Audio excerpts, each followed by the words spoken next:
Kia ora, greetings, g'day, hello and welcome back here with some more with regards to your SAS reality check. So let's jump into this one. Here we go. Hi Joe, I've been following your content for a while now and I'm hoping to get your perspective on something perhaps a bit different. I'm preparing for selection, but I think I'm coming at it from a different stage of life than what the typical norm might be. I'm in my late 30s, okay? I don't know if that's, yeah, maybe that's outside, I suppose, what the perceived typical norm is, late 30s. I know I have the mental headspace and the life experience to handle the pressure and uncertainty. In many ways, I feel more prepared now than I ever would have been in my 20s. Yep, cool, okay. However, I can't ignore the biological reality. My recovery times aren't what they used to be. And I'm finding that the high volume grind takes a much heavier toll on my joints and central nervous system than it seems to for the younger guys in my training group. Yeah, that's understandable. I was smiling and laughing because I was just thinking about how much longer it takes me to recover these days. I'm constantly questioning, am I too old for the sheer physical attrition of the unit? I see the 20-year-olds bouncing back from a 10 to 15 kilometre pack stomp like it was nothing, while I'm needing a more calculated approach to my mobility and sleep just to stay in the game. Do you have experience with older candidates successfully navigating selection? Should I be adjusting my prep to focus more on durability rather than trying to match the raw speed of the younger guys? I'm worried, so question mark again, I'm worried that while my mind is ready to go to dark places, my body might reach a point of no return sooner than theirs. I'd love to hear your thoughts on how a mature candidate can leverage their strengths while managing the physical age tax during the demands of selection. Thanks for the incredible insight as always. Much appreciated, etc. And they sign off. Cool question. So, well, cool message. Thank you for this. So you've got here your question. Do I have experience with older candidates successfully navigating selection? The short, simple, true, honest answer to that is no. I don't have any experience working specifically with an older candidate who has gone on to successfully pass and complete and pass and be selected for cycle of training for selection. So that's one part I need to put clearly on the table right now.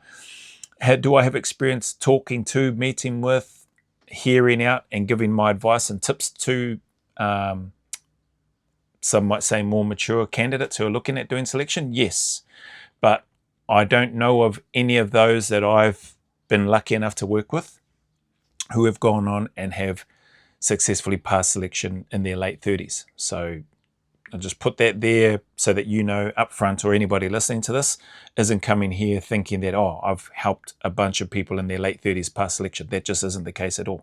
I don't even know if I've helped anybody that's in the younger age bracket that's gone on to pass selection. I've been fortunate to work with a number of people that have gone on. Whether or not they've passed, actually, that's not true. There are a couple that have mentioned that they have, but in terms of sharing or divulging that information, right, I'm never going to put that information out there. So it's probably worth about as much as a fart, to be honest, because it can't be verified, if that makes sense. So coming back to this, I don't have any experience in helping older candidates successfully navigate and pass selection. You've got here, should I be adjusting my prep to focus more on durability rather than trying to match the raw speed of the younger guys? Sounds like you've mentioned there that you've really got the durability in terms of the mental aspect, durability from a physical perspective. If that's something that you feel like you're lacking in, then yep, definitely work on that. But I'm assuming that the training and the prep that you're putting into selection is going to help naturally bring that out anyway, the durability aspect. The other part in here, which is interesting, rather than trying to match the raw speed of the younger guys. I don't think there's anything wrong with trying to match the speed of the younger guys, as long as you're comfortable with and you can live with and acknowledge and understand that you might not be. I'm not saying that you are not, but you might not be able to keep up with them for as far or as long. Now, the caveat that I'll mention to that is on my selection here in NZ, well, not on my selection, during my cycle, because he had already done selection before I had done selection. but he ended up on the same cycle as me because I think he suffered an injury in the cycle before, the year before. But he was 38, I think turned 39, so late 30s. He was smoking all of us. Well, he was definitely smoking me and more than half of our cohort on my cycle from memory. And when you're talking about speed, trying to keep up, I couldn't keep up with him. So, I don't know what shape you're in. I'm assuming you're in good shape. So I wouldn't, don't go writing yourself off in terms of thinking that you can't keep up with the younger guys. I was 20, turned 21 that year, and he was kicking my backside that whole year and all the PT. So, you know yourself better than I do. And with regards to that, I don't think there's anything wrong with trying to match the speed of the younger guys is where I was going with that. If you feel like you're not able to. If you're beating them, then keep beating them is what I say. The other aspect is that speed does play a part with regards to selection. Whether it's New Zealand, whether it's Australia, there is an element of speed that you need to have. And it's usually, there's the running speed, 2.4. There's the 3.2 added in Australia. There's the hares and hounds in New Zealand with your webbing run. There's pack work speed and being able to carry a load long distance and move that within the time frame. Otherwise, you end up being removed for not meeting those requirements. So there's always a speed element to it, an endurance and speed element. So you still need to keep that in mind with regards to your training and how you're preparing. So don't lose sight of that, and don't think it's just about the running speed. Not saying that's what you've said though. I'm worried that while my mind is ready to go to dark places, my body might reach a point of no return sooner than theirs. Yeah, that's a possibility, eh? But like I said, one of the guys who was turning 39, he was 38.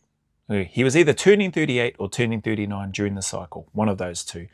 And he was, definitely spanking me and a large number of the rest of us on our cycle who were much younger than him. He was the oldest guy on our cycle during that time. So it can be done.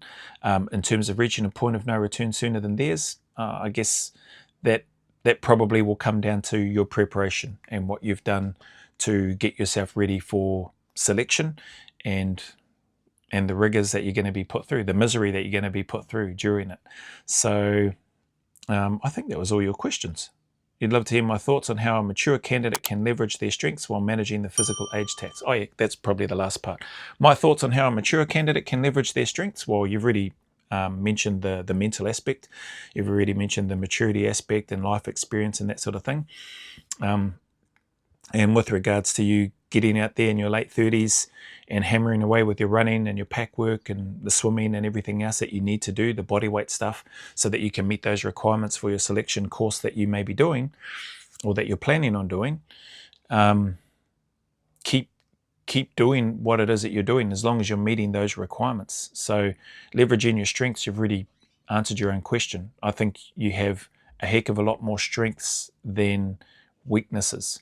I don't think age is a weakness. I've mentioned that before. I don't think 20 is too young to do selection. I don't think 21 is too young to be badged in a unit. Like if you complete the requirements and you show that you're trainable and you complete everything as you're going through, and they don't have any major concerns with you or red flags in terms of your ability or your suitability to serve in the unit, then I don't see any issue with it.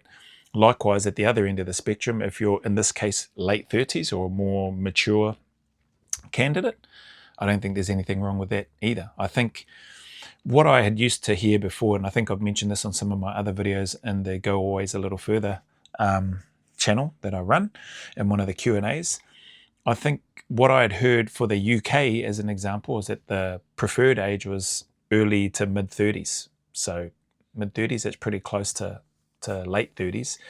And to be fair, I think I feel like I was still very fit and capable by the time I reached that age. I felt like I was fitter in my 30s and into my late 30s than I was in my 20s.